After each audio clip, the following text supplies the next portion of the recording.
anything? I'm just gonna wait. Okay, cool. All right. Ready for a show, guys. Anyways, okay.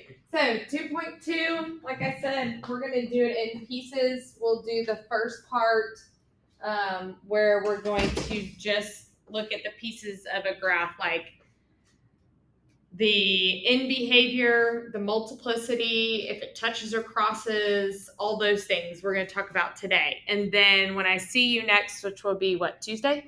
Yes. On Tuesday, you'll put it on a graph. So it's almost like a built-in review day of what we learned today. Okay, so it's kind of nice how that works out. Okay, so 2.2 polynomials. You don't need all that. Okay, go ahead and graph this by memory from your project. I failed that project. I knew we were waiting on something to come through on here.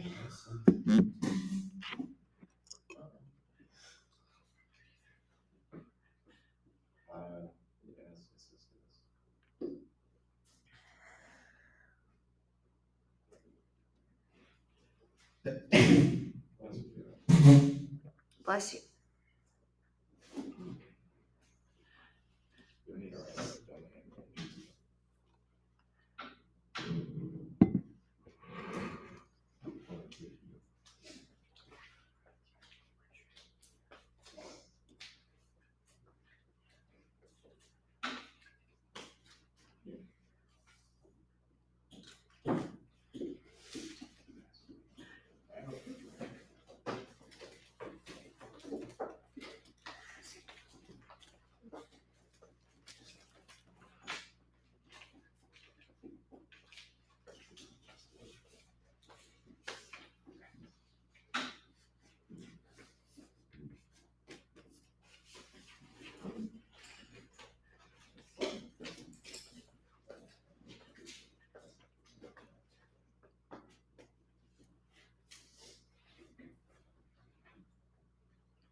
Good job, man.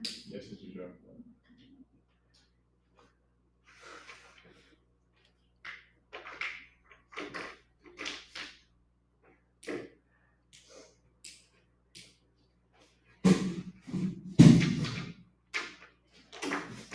Okay.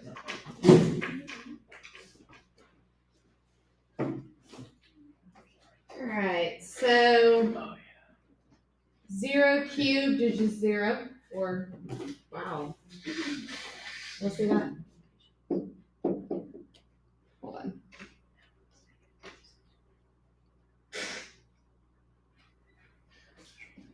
I remember that.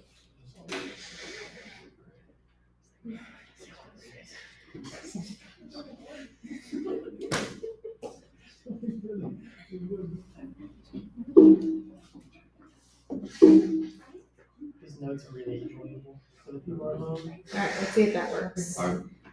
Probably like. Okay. 1 cubed is 1. 2 cubed is 8. Okay, negative 1 cubed is negative 1, and negative 2 cubed is negative 8. Okay, so that's how your graph should look. What's my domain here? What's my range? This one's the real nice one because it's no matter what transformations you do to this, move it left, right, up, down, stretch it, compress it, it doesn't matter. It's still going to be all real numbers for both your domain and range. It's a nice one. Okay. We cross it 0, 0, and what are we symmetric about? The what? Oh, no, that's weird. Origin. Origin, which makes it what? Negative. Even or odd? Oh, Odd. What did I? He said negative. Oh, I didn't know what in my mind, I kept going with my thought, but then I stopped and I just said, which also means, but yeah. Okay. So visually, see this graph? See the equation? Okay. Now do this one.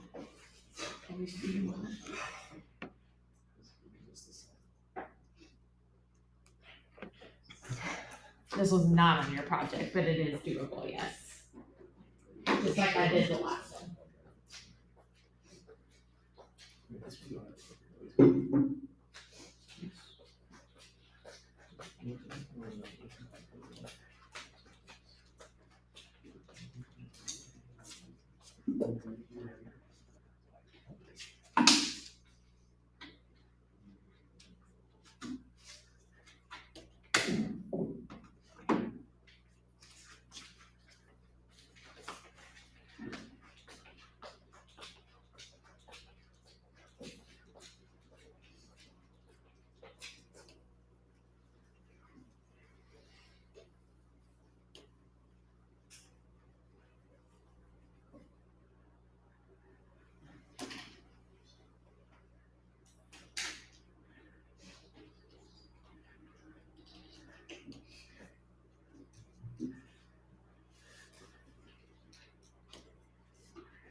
Okay, so 0 to the 4th power is just 0. 1 to the 4th power is just 1. Negative 1 to the 4th power is 1. 2 to the 4th is what? 16. 16. So we're somewhere way up here. Okay. So domain is what? And in this particular case, what's our range? 0 to infinity. We still have the 0, 0, but what are we symmetric about? Our y-axis, which makes it even or odd? Even. Okay. So let's look at the difference between this graph and this graph. What's something obvious you notice about the two? What's this? Well, I mean, like visually, if you took this left side and you went, then it's the same. Okay. But only half of it. Okay. They're different points. So what does that tell you about the graph?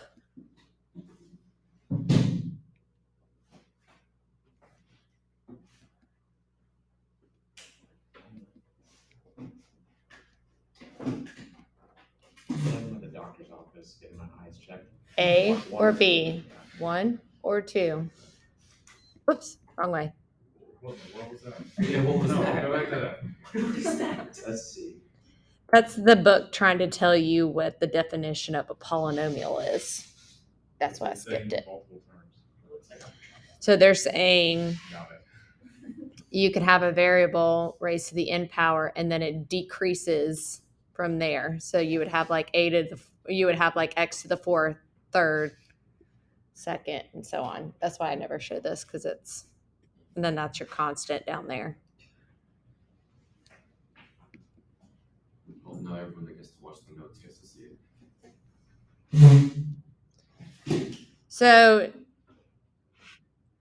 we're looking at something in particular when you made that comment, Dane,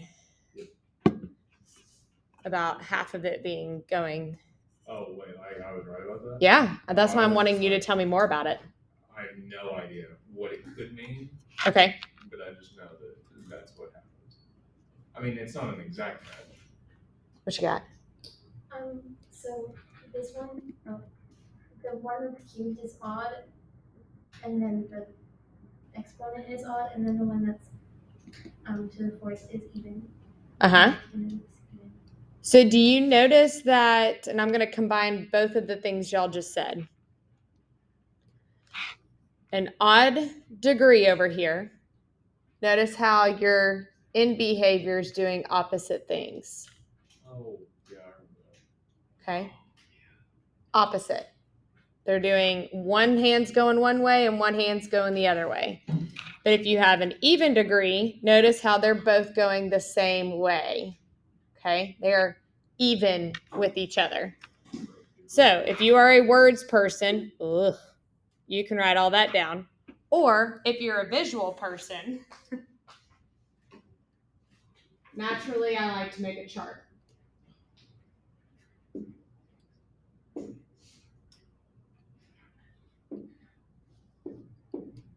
Oops, hold on.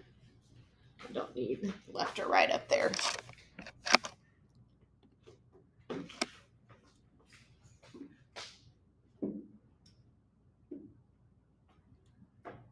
Okay, so we have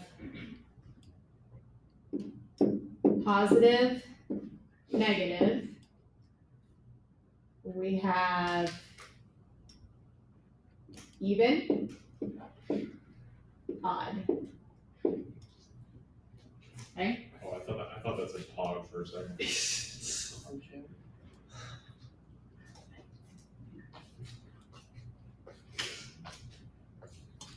I remember last year when you asked us what to talk about. Yeah, that was because he wrote it on one of the things. It's like, what does pog mean? In class. I still don't We understand. were doing homework, and she's like, "Guys, what's POG mean?" It's like pog. Yeah, that's what it means. Well, she just said pog, and I said spell it. She said POG. Spelling is No, I think I spelled POG because I didn't know it was pog. Like because I was afraid I would say something that was like inappropriate if but whatever. Okay, so if you're always going to start with your right hand behavior. So a lot of times I'll have kids during class using their hands, dancing. So and we're always going to start over here. So if your leading coefficient is positive, your right hand behavior goes up. Okay? Automatically. If your leading coefficient is negative, your right hand behavior goes down. Okay?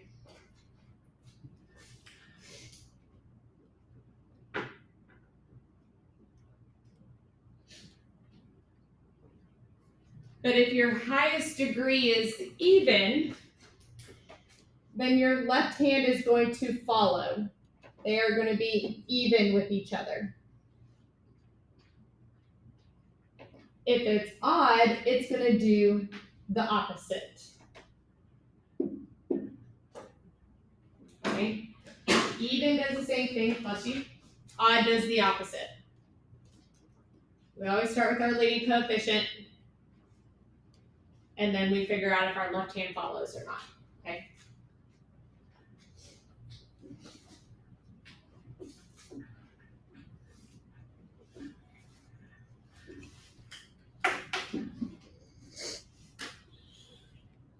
Right?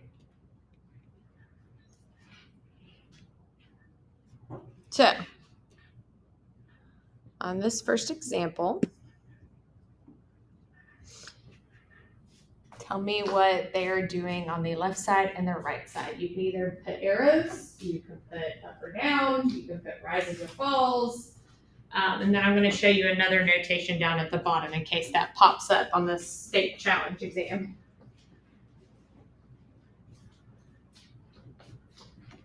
And that's a 6 right here. I know it's hard to see.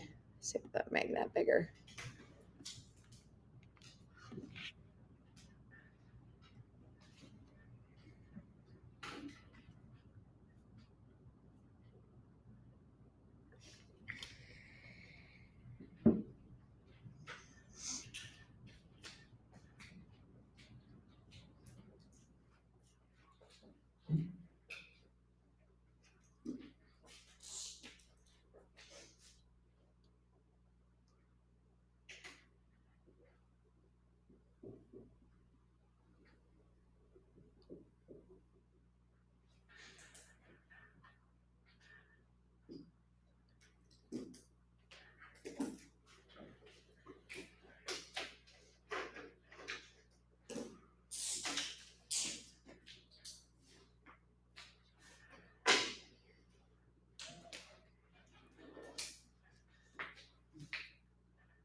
Okay, so the first one, my leading coefficient is what? Positive or negative? Positive. And my highest degree is what? Even or odd? So my left hand's going to do the opposite. So then I am down, up. Now, when y'all are writing these on your paper, what I would suggest doing is putting a little L and a little R down, because we start with our right hand behavior, but we write left to right. So that's a simple mistake a lot of people make when they start doing this. They're like, oh, okay, my right hand behavior goes up. And then because it's odd, my left hand's going to do the opposite. So that's going to go down. Because we write left to right normally, but then now you have it completely backwards. Okay, so if you write the little L and the R, it kind of gives you a little placeholder for where to write it. Okay. The next one, leading coefficient, positive or negative? Positive, so my right hand goes up. And because it's an even degree is the highest, my left hand follows. So we're up and up. Okay, someone want to tell me the last one? Okay. They're both down. Okay, down and down. Thank you.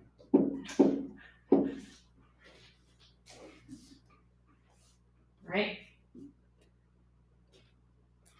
So this is what I mean by a different notation. So let's do a little sketch of the first one.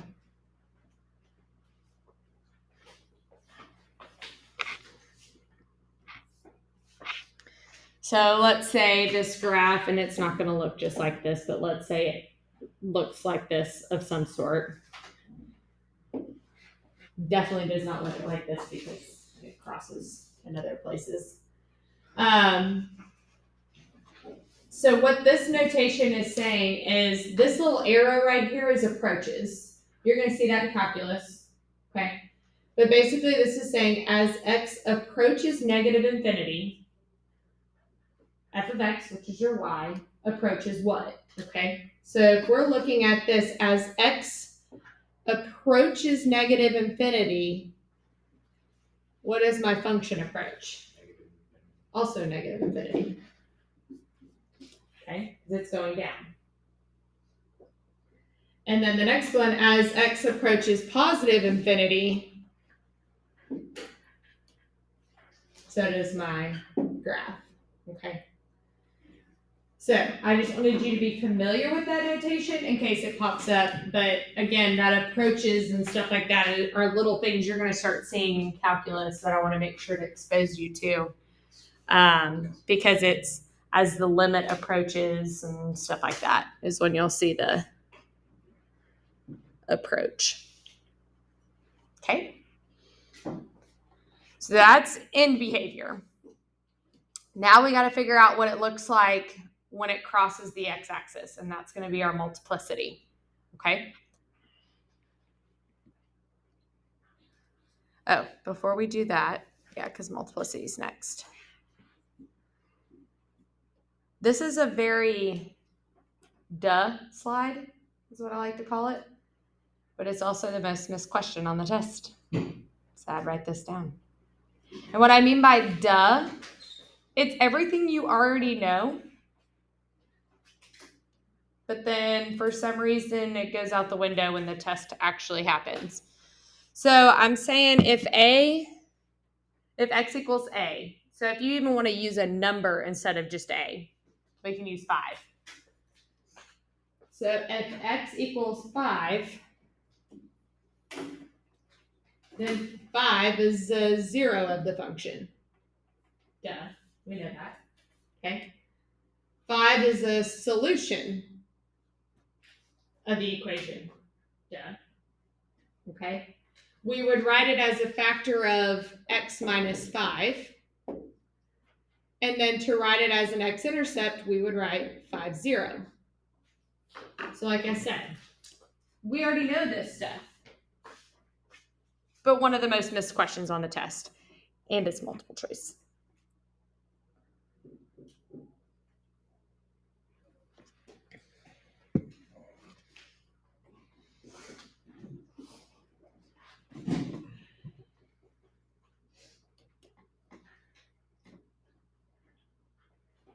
Do you teach AP Calc too?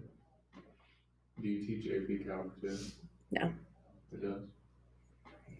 I've never taught calculus. That's unfortunate. I was tempted one year to put my name in the hat for it. Then I had a baby. So You should You do it. just teach pre-calc or algebra two. algebra 2 and pre-cal. You should just do it. You should do it next year. You should put your hat in, or put your name in the hat next year. Put my name in the hat. So that you can get me for a third time. If I pass these classes, of course. You like me that much? I mean, I think you're a good math teacher. Oh. I do like you, but I don't think that matters if you're a good teacher. Well, thank you. Say it louder for the people in the virtual. No, I'm just kidding. Please.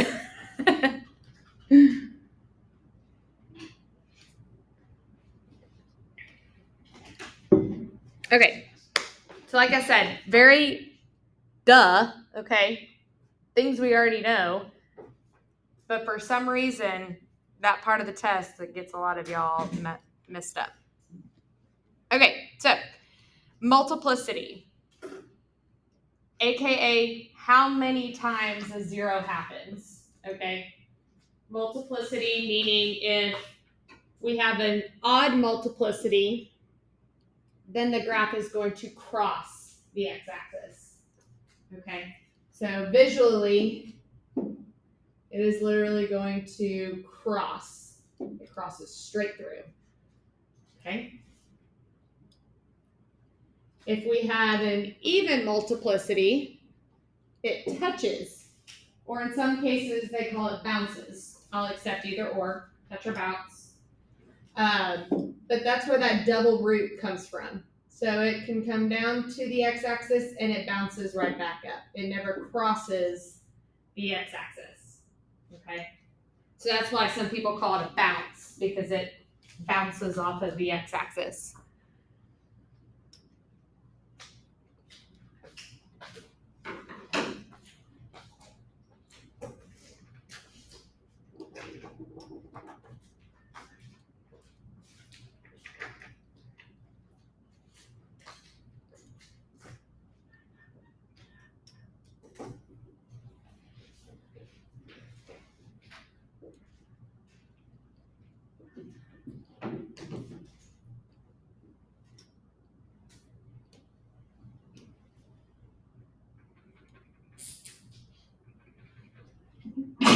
Bless you.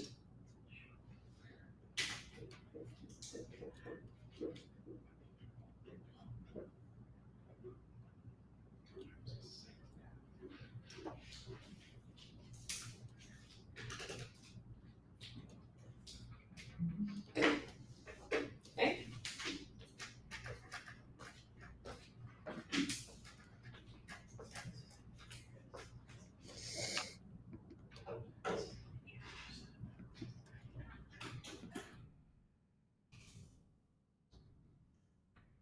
See how I want to play this.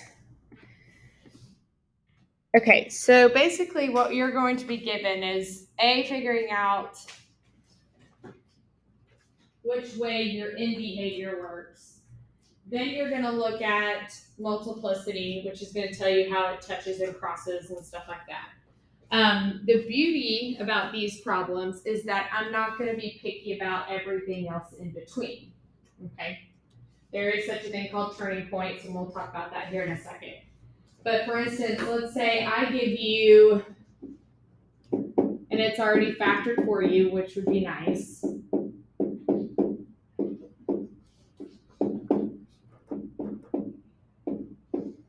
Let's say you got something like that. Okay? So we're going to look at these and we're going to find our zeros. We're going to find our multiplicity. Figure out if it touches or crosses. And then we'll also talk about our end behavior, okay?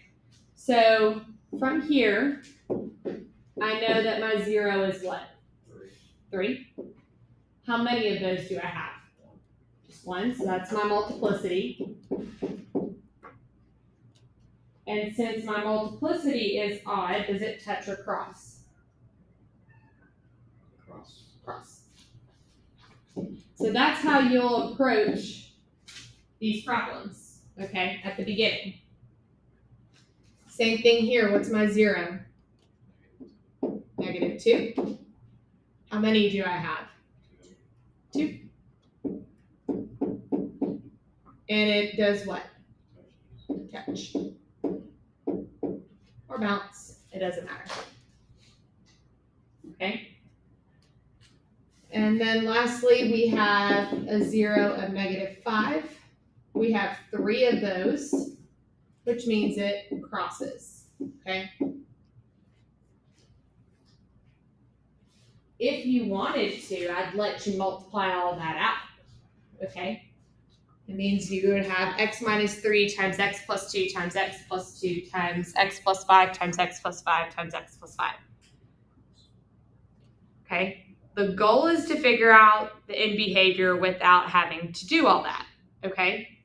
So if you think about something squared, you know your first thing is going to be x times x, which is x squared. Okay? So what you can look at is if it's written in factored form like this, I can basically just add up my exponents. So the highest degree possible here would be what? To the what power? 6. Do I have a negative in front anywhere? No. I have a minus sign, but nothing here, and I don't have like a negative that would come out in the end either. So it's going to be positive. So my end behavior is going to be what?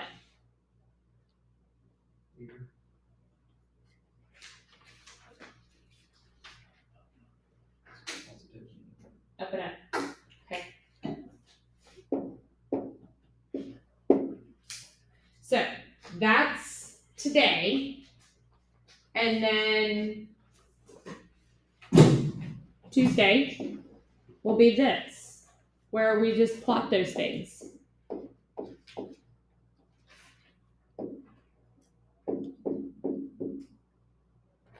So I would plot my x-intercepts. You told me my end behavior is up and up.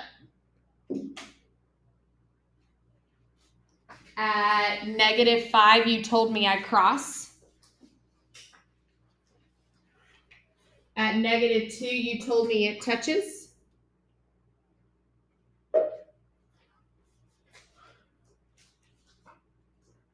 And at 3, you told me it crosses again. Okay? It is ugly. Okay? But I don't care how low you go here. I don't care what all that looks like. What I care about is what these are doing and what this looks right here. Okay? So that's going to be what you learn on Tuesday, and then this is today. So that's why I said we're learning all the pieces today, and then we're going to do all the other stuff the other time. Okay. Let's look at what was. Do y'all know how to find the zeros in the calculator with the zero function? Let me review it real quick. If you don't have a graphing calculator, go ahead and grab one. I'll just do a little refresher.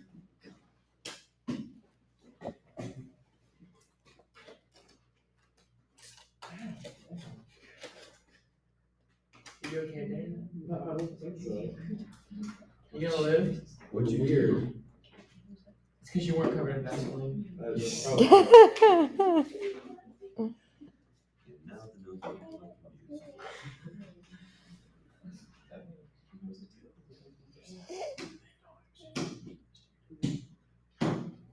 All right, so let's type in that equation into y equals.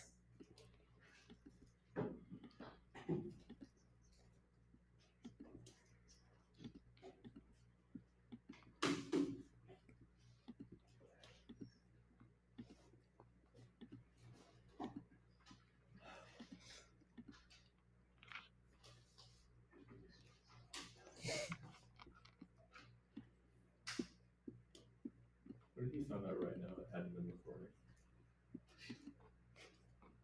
Say, oh well. It's more of a favor of just anyone who is quarantined and whatnot. I forget you don't sound like actual verbal. All right. Some of y'all, if you're using one of my calculators or even yours, remember that you can hit Zoom 6 and it gets it back to a normal 10 by 10. If you've been messing with your window range, it might look a little bit different. Okay, so go to second. I'm also trying to drag this over.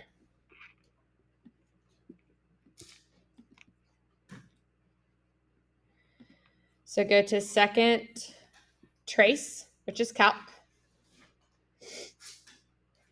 Go to option 2, because we're going to find the zeros. Press enter. So just like when we were finding maximum and minimum, they're going to have you do the left bound, right bound stuff. Okay, so it says left bound at the bottom. So I'm going to travel to the left side of the 0 that I'm interested in. I'm going to press enter.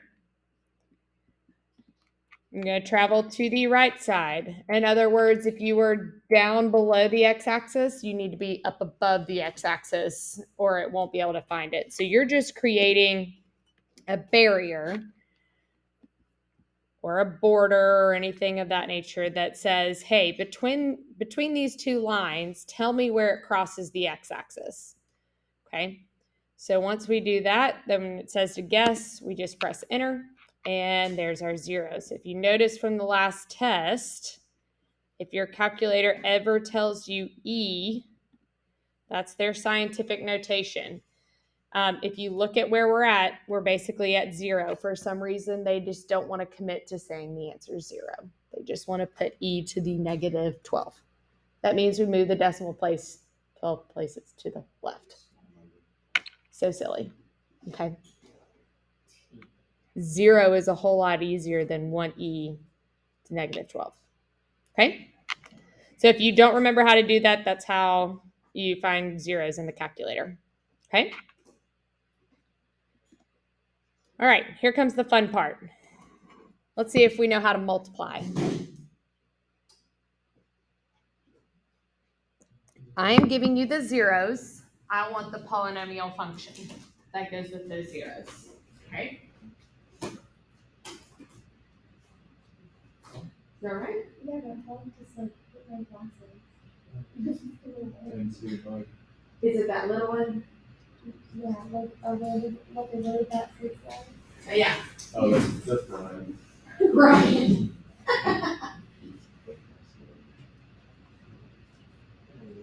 All right, so if these are the zeros, I need to write them first as factors.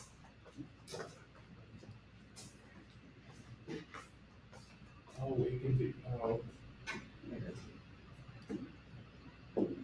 So x minus 3, x plus 2, and 0, so just x. So this one is nice. So go ahead and multiply this one out.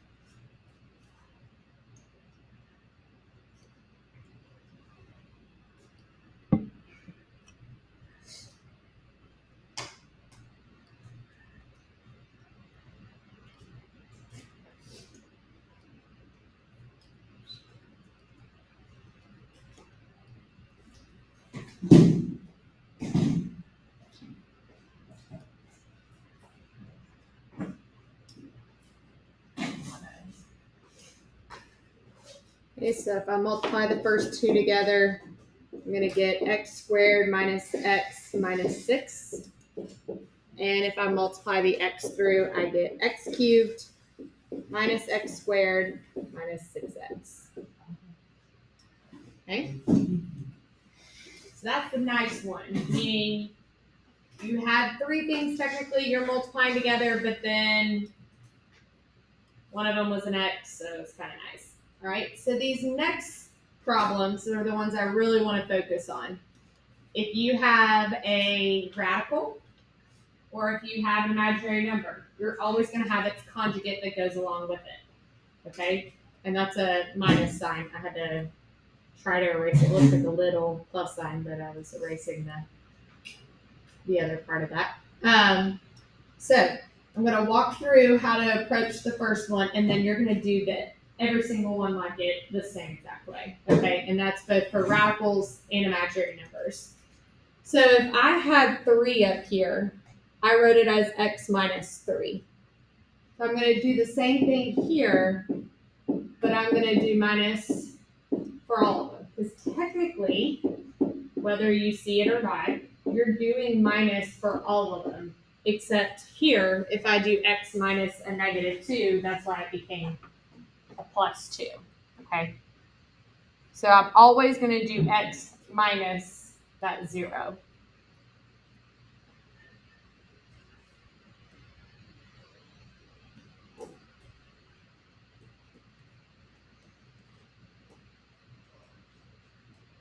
Okay? I'm going to go ahead and distribute that negative.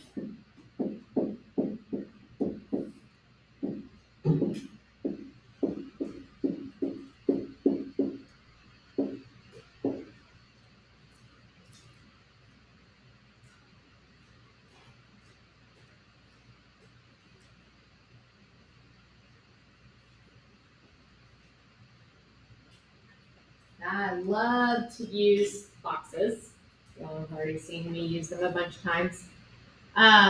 Nothing is stopping y'all from going ahead and doing FOIL or double distribute already with these two and saying x times x times negative 1, and so on.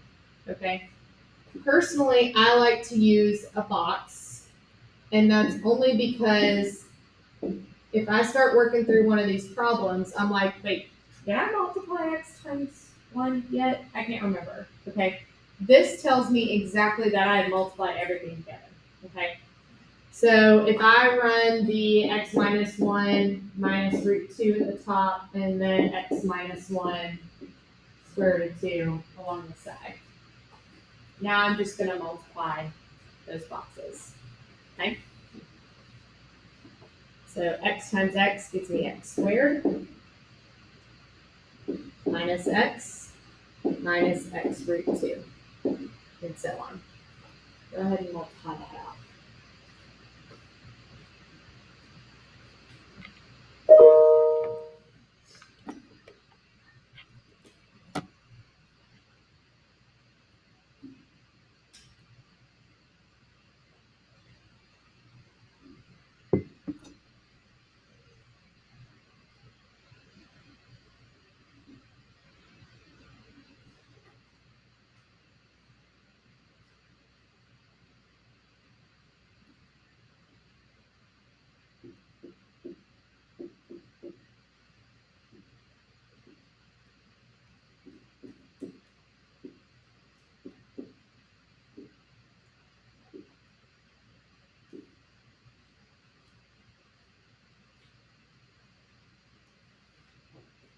So when you're multiplying conjugates together, remember the ugly stuff disappears, meaning the square root disappears or the i's disappear.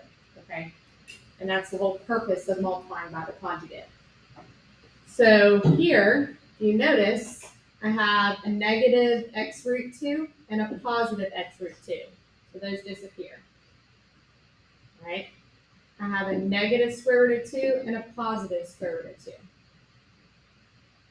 So now I'm just going to combine like terms. So I have an x squared, I have a minus 2x, and then 1 minus 2 is a negative 1. With the right equals. Okay. You do not need to multiply in the box. Okay. That is just more of an organizational thing.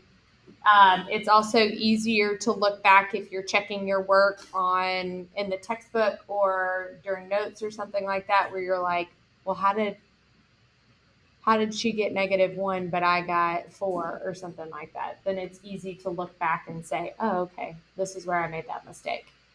But again, if you want to sit there and just go x times x, x times -1, and so on, go for it. I don't care which way you do it. Okay? But when you multiply these conjugates together, there should be no more radicals left. All right? There should be no more imaginary numbers left. It should all just be a normal equation. Okay? Questions?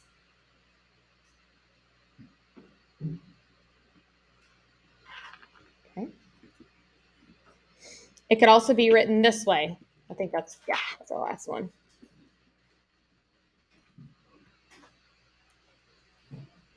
So 7 is your 0 with a multiplicity of 1, and -3 is your 0 with a multiplicity of 2. And then multiply that out.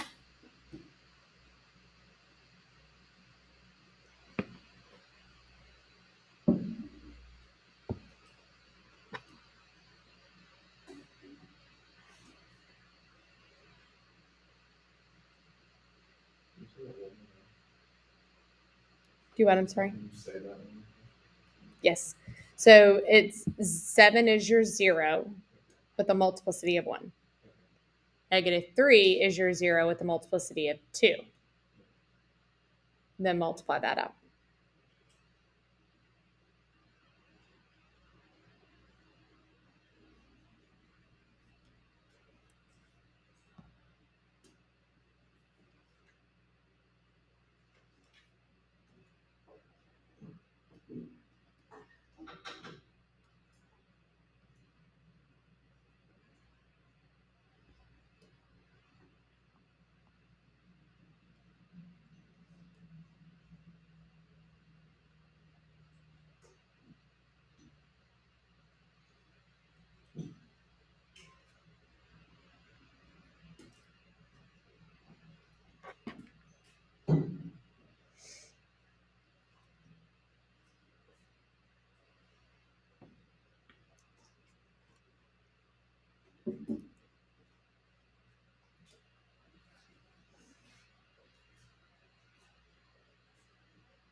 Now be careful on directions. Granted, there aren't any listed here. I just told you to multiply it out. If they say to leave it in factor form, you don't have to multiply it out, okay? If they say to write a polynomial, that means they want you to multiply it out. So just be careful if it's on a question and they're like, just leave it in factor form, and you've multiplied it out, you've wasted your time, okay? Because all I need is the factors. But in this particular case, I told you to multiply it out. So we'd have x minus 7 to the multiplicity of 1, x plus 3, the multiplicity of 2. So the good news is you can also use the box to multiply this out. If that was something you were like, oh, that's kind of neat, you can use that for this as well. Okay, so maybe I multiply 2 of them together, and it doesn't matter which 2 you multiplied first, if you multiplied the other 2 or whatnot. You can set up the box no matter what you're multiplying. So I can make it a 2 by 3 now. We'll do x minus 7, x squared plus 6x plus 9. I can multiply this out. So x cubed, 6x squared, 9x, negative 7x squared, minus 42x, and minus 63. Okay? The good thing about doing the box method is that if you notice diagonally, that's everything you're combining. Okay? So x cubed, I have a 6 minus 7, so a negative x squared. 9 minus 42.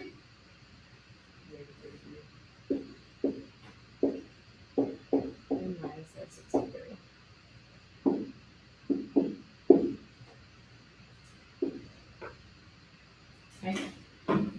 So again, you just multiplied it out. Cool. No problem. Okay. Any questions about that?